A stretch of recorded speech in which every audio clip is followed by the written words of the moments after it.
Back with another one. Today I'm going to be giving you a quick review and a few of my thoughts on Superman.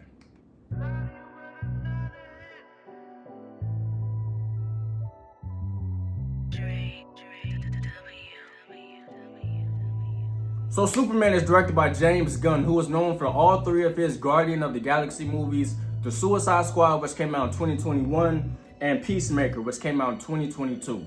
Superman stars David Corenswet, Nicholas Hoult, Rachel Brosnahan, Nathan Fillion, Isabel Merced, and Edie Gathegi.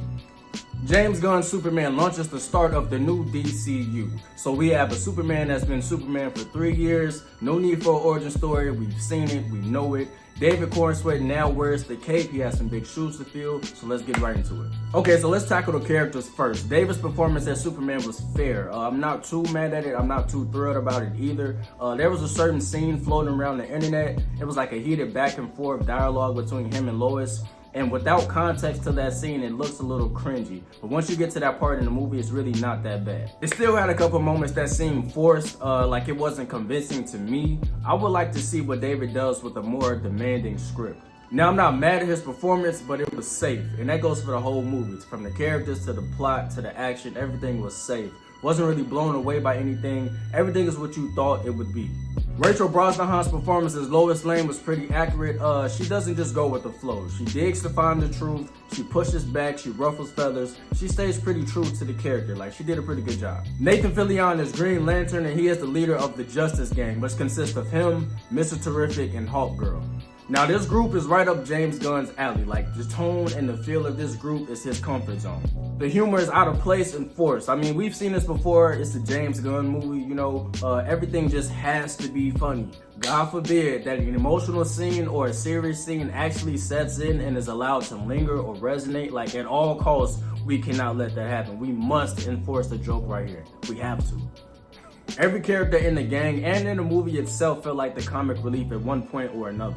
To me, this movie lacks depth. Like, it struggled to move me emotionally, and every time we almost get there, here comes the joke. Like, we have to crack these jokes. I'm telling you, we have to do this. The tone of this film, like, it feels like a kid's movie. Like, we'll get back to that in a second. Mr. Terrific was pretty cool in this film. Like, I wasn't too familiar with his character or his power, so it was cool seeing everything that he could do. Like, I wish he would have had more screen time. He had a pretty cool action scene in this movie as well. The up-tempo dance music in the back kind of made it less serious though. Like, it kind of robbed its potential. And Hawk Girl didn't really serve too much purpose in this film. She was kind of just there, you know, just a part of the group. Nicholas Holt's portrayal as Lex Luthor was pretty interesting. It was fair, you know. I think his biggest asset was his technology, like weaponizing his resources. I didn't really get that mastermind vibe from him. Like, him and his team would use their technology to attack Superman. Lex Luthor's technology pretty much enabled him to quarterback the fight. Like, whoever was fighting Superman, Lex would be like 1A, and the person would throw a right hook.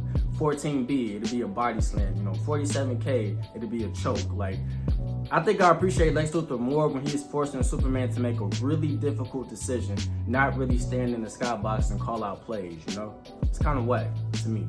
The CGI and the visuals for this movie actually weren't that bad. I saw the internet talking a lot of mess, but that wasn't the main flaw of this movie. Like, it wasn't that bad. In fact, there was one scene in particular that looked really good. Like, it looked straight out of a comic book. The action and the fighting scenes were a bit underwhelming to me. I get that he's only been Superman for 3 years, but a lot of the stuff was basic, or they were just playing too much. Here come the jokes again. Like, there was a scene where they are fighting this big monster in the city, where he just came out of nowhere too.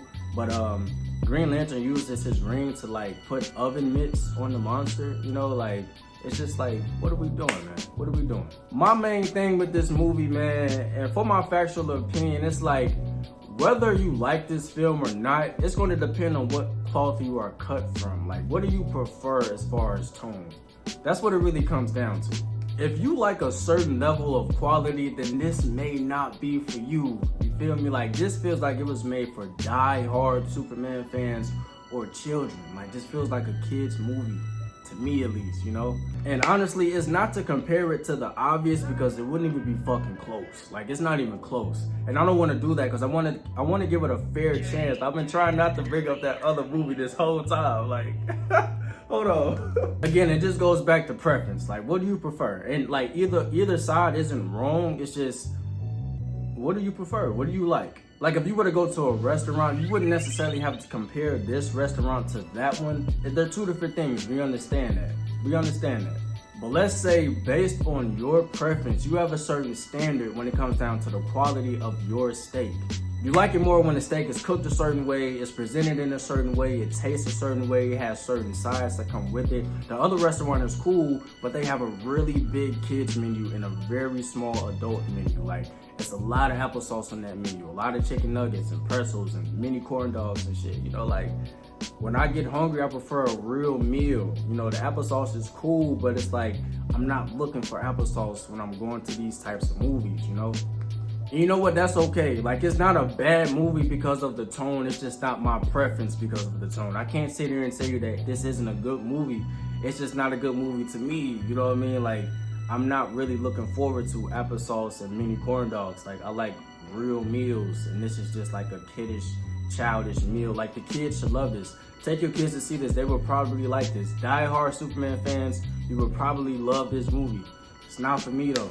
And I'm starting to realize that James Gunn can only really make these types of movies. Like, this is his safe space. Guardians of the Galaxy, The Suicide Squad, Peacemaker, Superman, like, this is his bag. And you know what? Do you? Have a blast, bro. Do you? If I had to rate and categorize Superman, I would probably give it a 6 out of 10 and put it in a one and done category. Like, I don't need to revisit this movie again. I pretty much got everything there is to get from this movie.